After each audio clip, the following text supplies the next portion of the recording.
오늘은 역대상 16장 말씀 중심으로 해서 하나님께 감사하라는 제목 가지고 말씀을 드리도록 합니다. 여러분, 우리가 인생을 행복하게 사는데 지대한 영향을 끼치는 것이 뭘까요?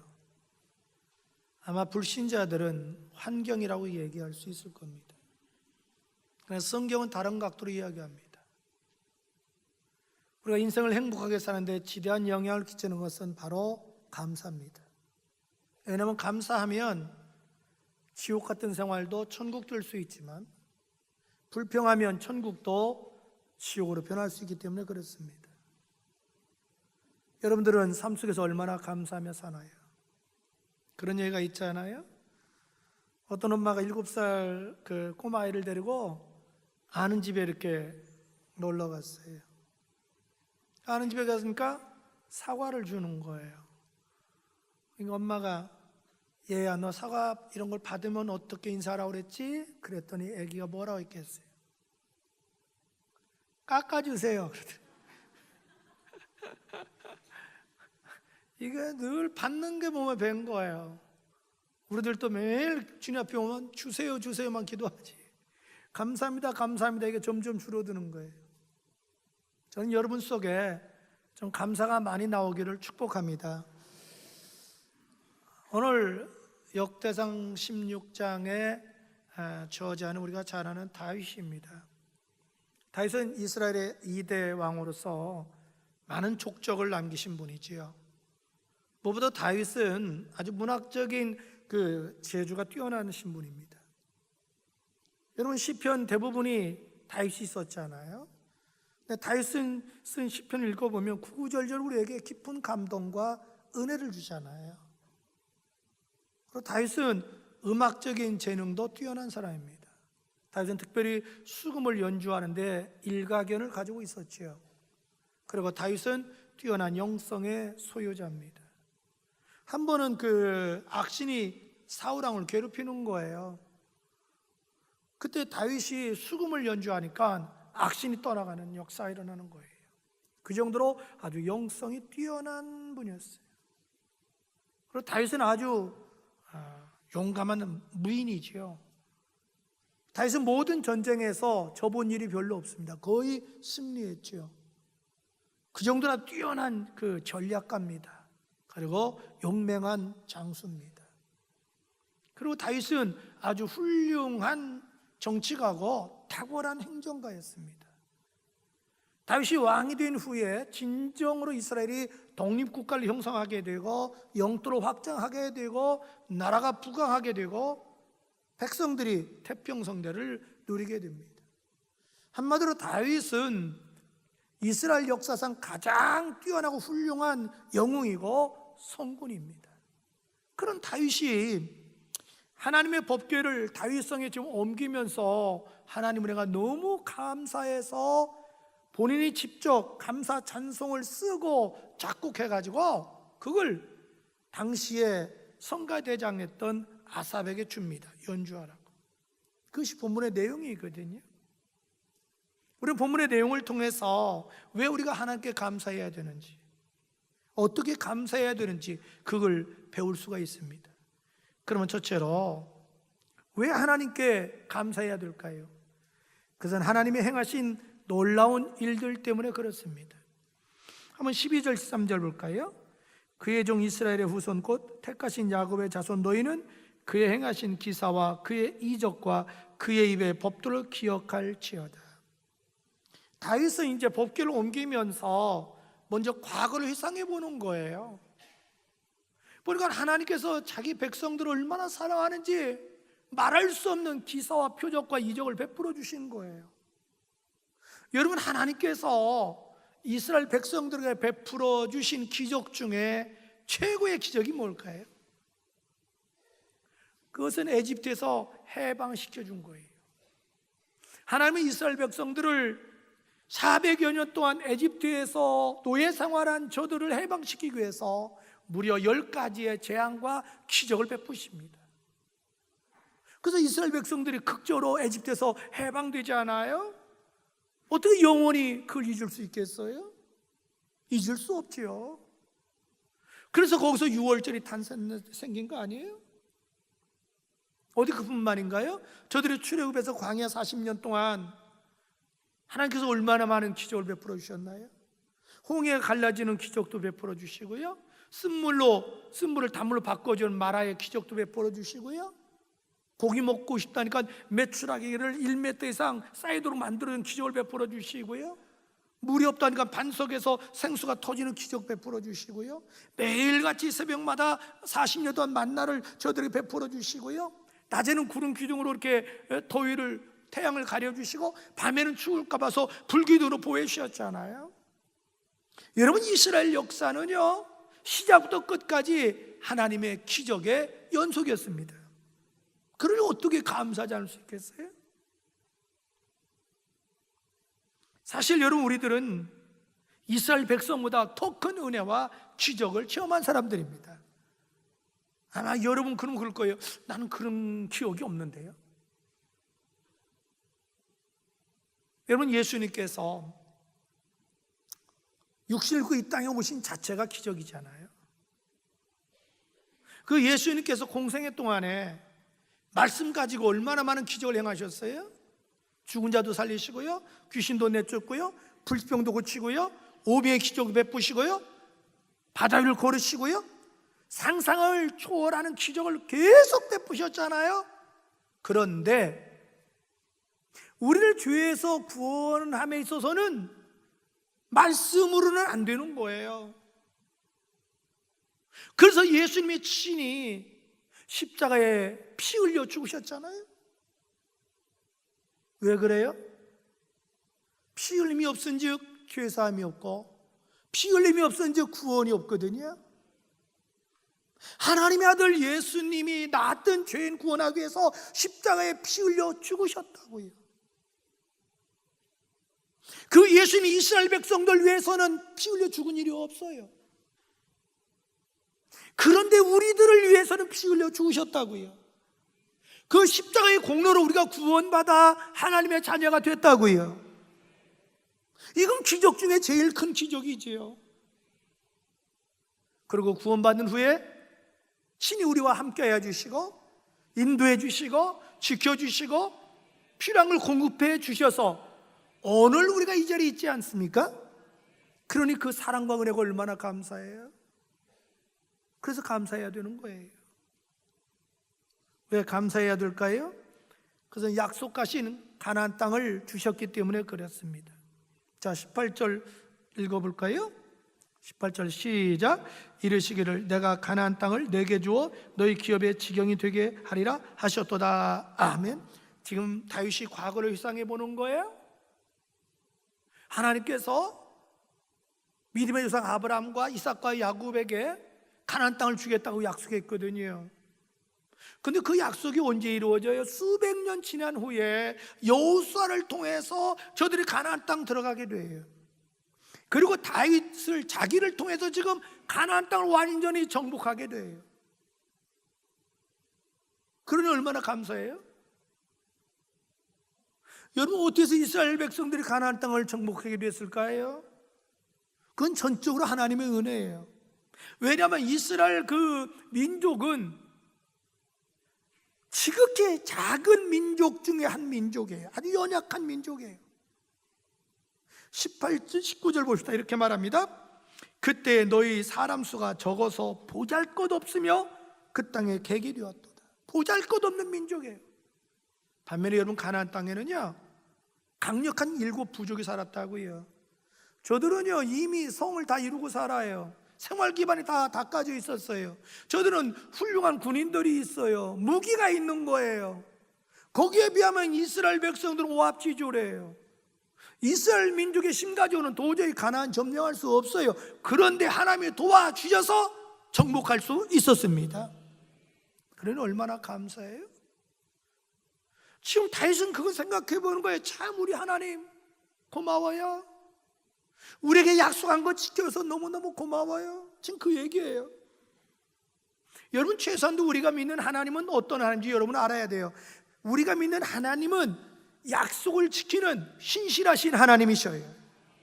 여러분, 성경을 뭐라고 되어 있어요? 구약과 신약으로 되어 있지 않아요. 왜 성경을 구약과 신약이라고 그래요? 예수님 오시기 전에 하나님의 약속의 말씀을 구약이라고 그러고, 예수님 오신 이후에 하나님의 약속의 말씀을 신약이라고 그래요. 그래서 여러분, 성경이 몇 권으로 되어 있죠? 3927, 하늘나라 전화번호 66국에 3927. 그렇게 외우면 돼요.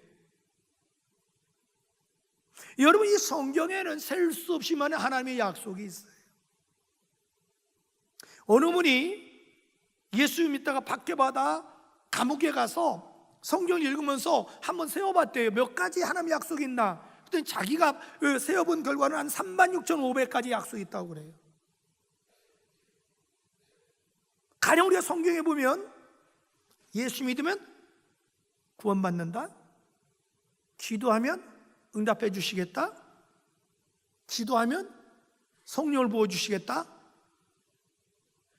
네가 물질을 심으면 축복해 주겠다, 순종하면 형통케 해 주시겠다, 예수 믿으면 천국 가게 해 주시겠다. 그런 수많은 약속이 있잖아요. 주님은 그 약속을 지키셨습니다. 아니, 앞으로도 지킬 것입니다. 그러니까 우리가 하나님을 믿고 이 성경을 믿는 거 아니에요? 바로 우리 하나님은 한번 약속을 하면 지키시는 신실하신 하나님이시기 때문에 감사해야 합니다. 민수기 13장 19절 화상보고 한번 다 같이 읽을래요? 시작.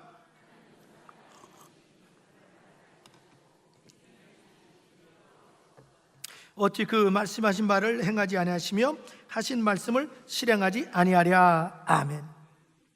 그리고 왜 우리가 하나님께 감사해야 될까요? 그것은 하나님께서 창조주와 심판주가 되기 때문에 그래요. 26절에 보니까 여호와께서 하늘을 지으셨도다. 33절 보니까 주께서 땅을 심판하러 오실 것이므로다, 이렇게 말씀하셔요. 여러분, 창조는 시작이잖아요. 심판은 끝이에요. 그러니까 우리 하나님은 창조주와 심판주가 되시고 시작과 끝이 되셔요. 여러분, 창조주 하나님은 매일매일 우리들 삶 속에 역사하셔서 우리를 새롭게 해주셔요. 여러분, 세계적인 인물들 보세요. 세계 훌륭한 어떤 예술가나 미술가나 작곡가나 조각가나 세계적으로 유명한 사람들 대부분이 기독교인들입니다. 왜 그래요? 하나님이 그들에게 창조의 능력을 주시기 때문에 그래요. 여러분, 지도를 놓고 보세요. 세계 부강한 나라, 선진국 대부분이 어떤 나라예요? 예수 믿는 나라들이에요. 왜? 하나님이 그들에게 창조의 능력을 주시기 때문에 그래요. 그리고 우리가 믿는 하나님은요, 심판주 하나님이셔요. 심판주 하나님은 모든 걸 다 보시고 판단하시고 심판하셔요. 그래서 잘못한 사람은 징계하고 벌을 주시고 잘한 사람은 상을 주시고 축복해 주셔요. 그래서 인류의 역사를 이끌어가고 계시고 한 국가의 역사를 이끌어가고 계시고 한 개인의 역사를 이끌어가고 계셔요. 만약에 공의의 하나님, 심판의 하나님이 안 계셨다면 이 세상은 벌써 엉망진창 됐을 거예요. 죄인들이, 힘 있는 사람이 다 활개치고 살 거예요. 가난하고 힘없는 사람 다 쓰러져 역사 속에 사라졌을 거예요. 근데 공의 하나님이 역사하시니까 복음이 들어가는 곳마다 장애인을 대우해 주시고 노인들을 대우해 주시고 어린아이를 대우해 주시고 여자를 대우해 주시고, 그래서 약자를 우려 돌보시게 해주시고, 그래서 이 아름다운 사회를 이뤄가고 있잖아요.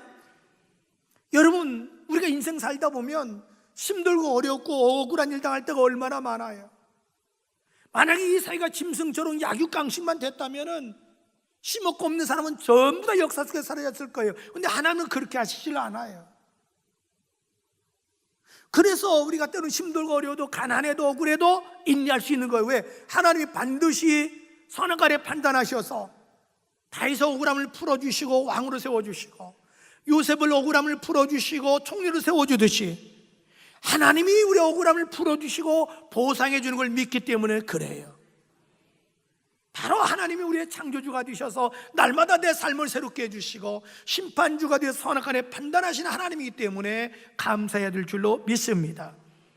그럼 둘째로 우리가 어떻게 감사해야 될까요? 먼저는 모든 사람에게 하나님을 알려야 됩니다. 이것이 최고의 감사입니다. 8절은 말합니다. 하나님이 행하신 일을 만민 중에 알릴지어다. 24절 보니까 하나님의 영광을 모든 민족 중에 하나님의 기이한 행정을 만민 중에 선포할지어다. 만민은 모든 사람이잖아요.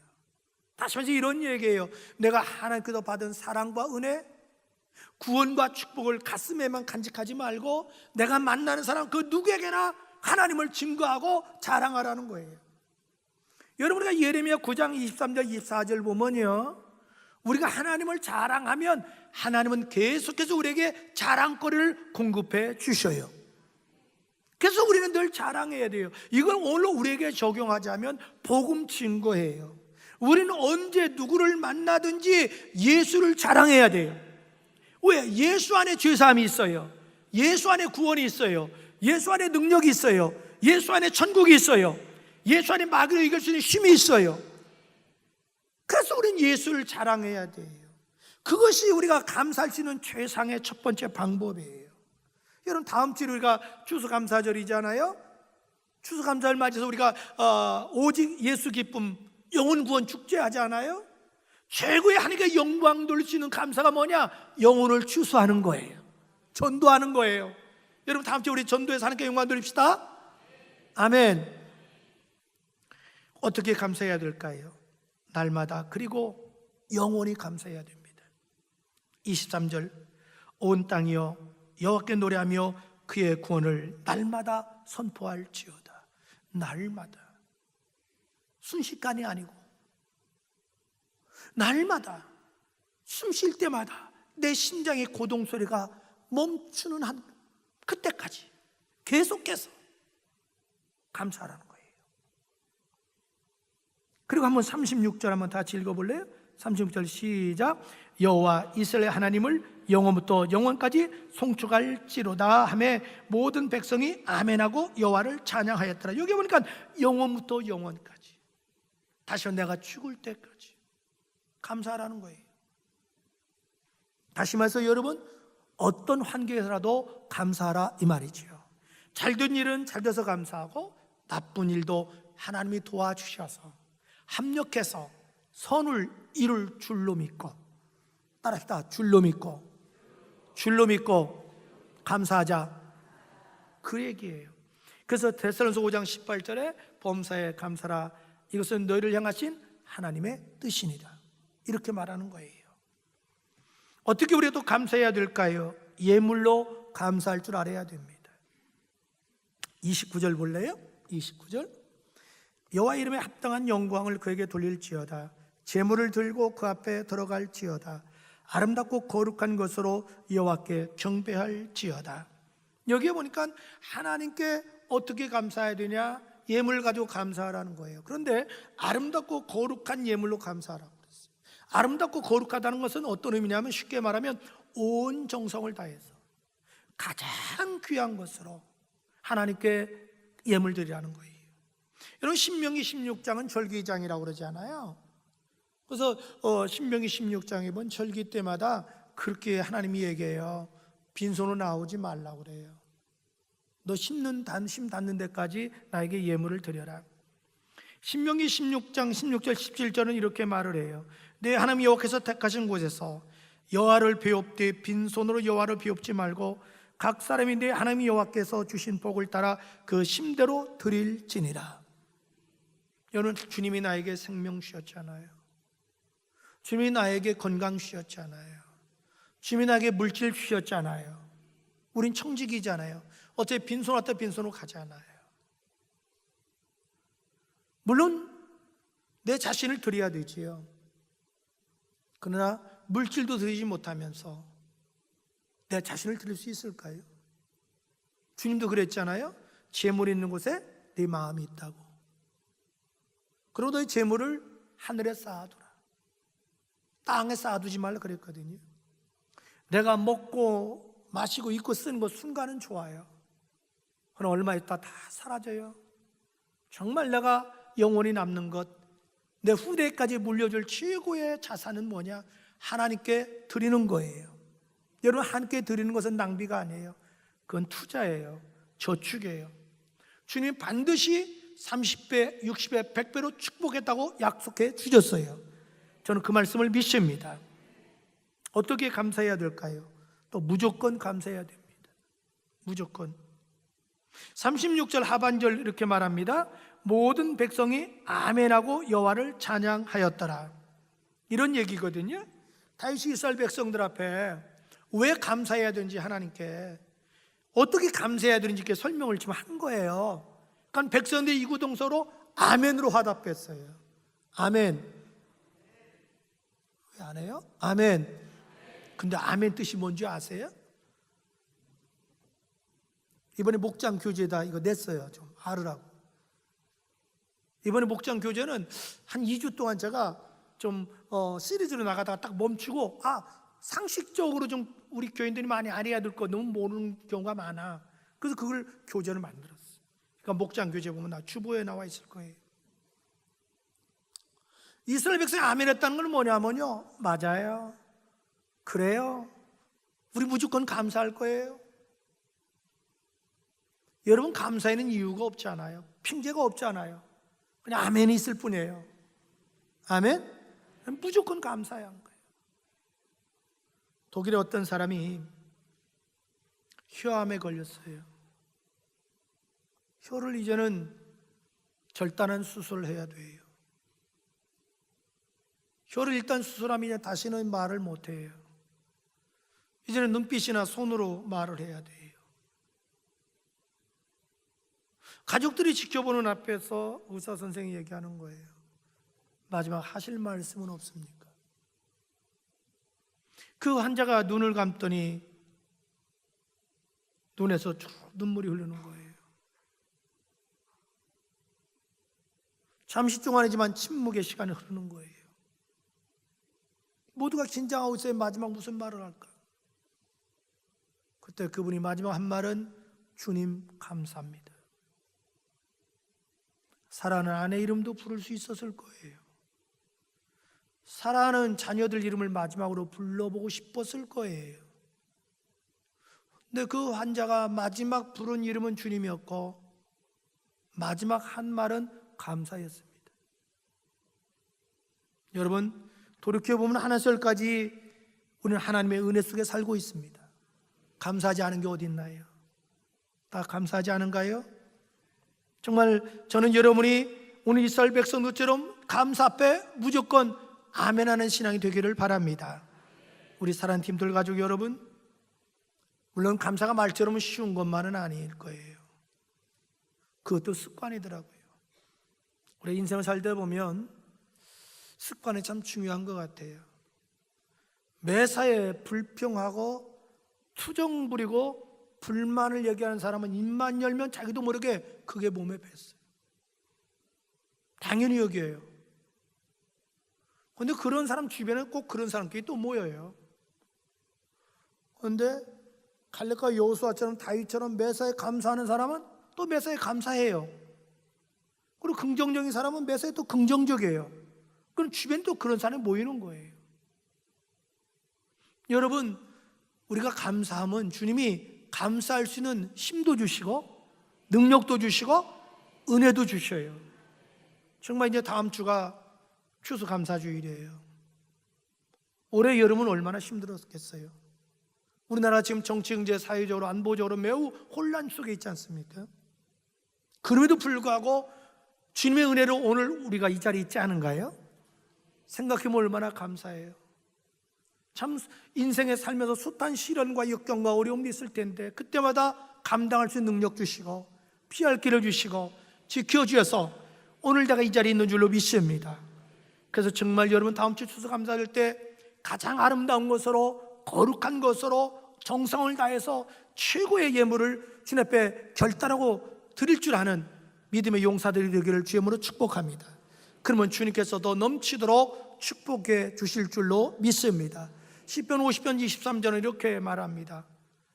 감사로 제사를 드린 자가 나를 영화롭게 하나니 그 행위를 옳게 하는 자에게 내가 하나님의 구원을 보여주리라.